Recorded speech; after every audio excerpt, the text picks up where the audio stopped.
So in this video I need to talk about convergence and divergence of a sequence.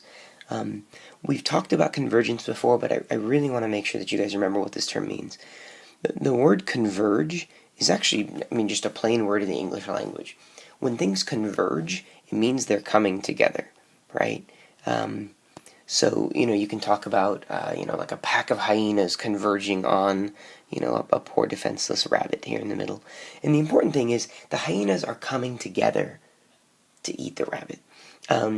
So when a series or a sequence converges, it means the terms of that sequence are coming together and leading towards some value.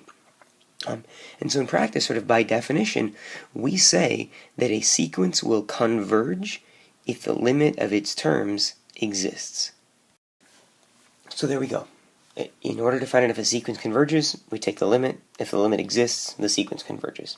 If you want to find out if a sequence diverges, see if it converges. If it doesn't, then it diverges. Very simply, if a sequence does not converge, then it diverges. It means its limit did not exist. The terms were not coming together.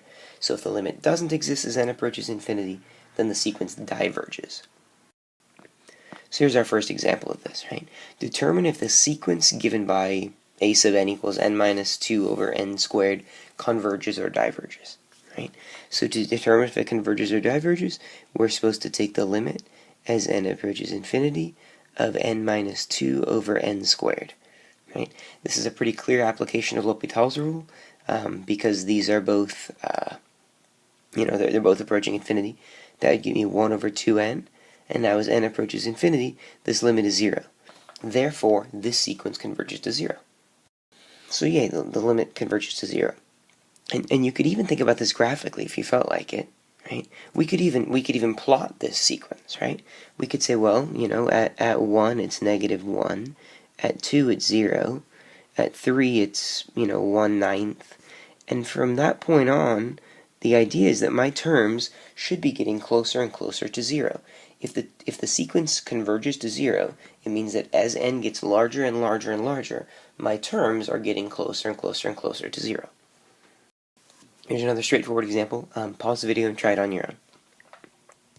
So to find if this converges or diverges, I'm going to take the limit as n approaches infinity of n squared minus 3n plus 2 all over n plus 1. Again, L'Hopital's rule.